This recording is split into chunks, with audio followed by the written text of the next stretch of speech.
بسم اللہ الرحمن الرحیم۔ السلام علیکم ورحمۃ اللہ۔ اللہ تعالیٰ آج کے بابرکت دن کے طفیل آپ کی تمام حاجتیں پوری فرمائے اور صحت تندرستی کے ساتھ آپ کو ہمیشہ سلامت رکھے، آمین۔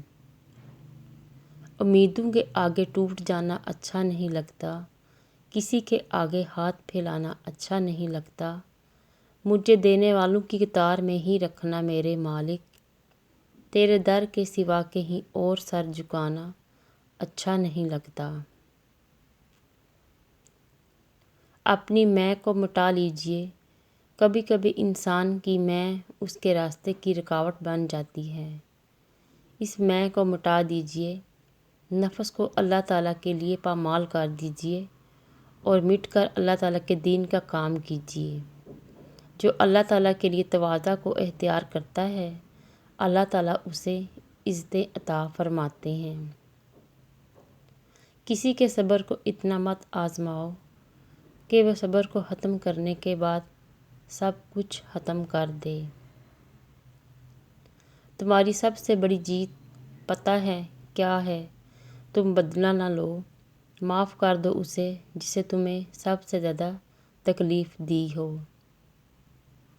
اپنے آپ کو اور دوسروں کو دھوکے میں رکھنے سے بہتر ہے کہ رشتے اس حد تک رکھو جہاں تمہیں بار بار صفائی نہ دینی پڑے۔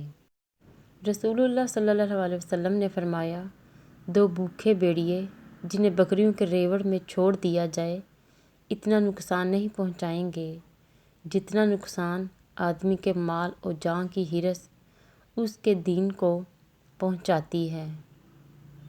ضرورت مندوں کے مددگار بنیں۔ نبی کریم صلی اللہ علیہ وسلم کا ارشاد گرامی ہے، بیوہ اور مسکین کی مدد کے لیے کوشش کرنے والا شخص ایسا ہے جیسے جہاد فی سبیل اللہ میں کوشش کرنے والا ہو۔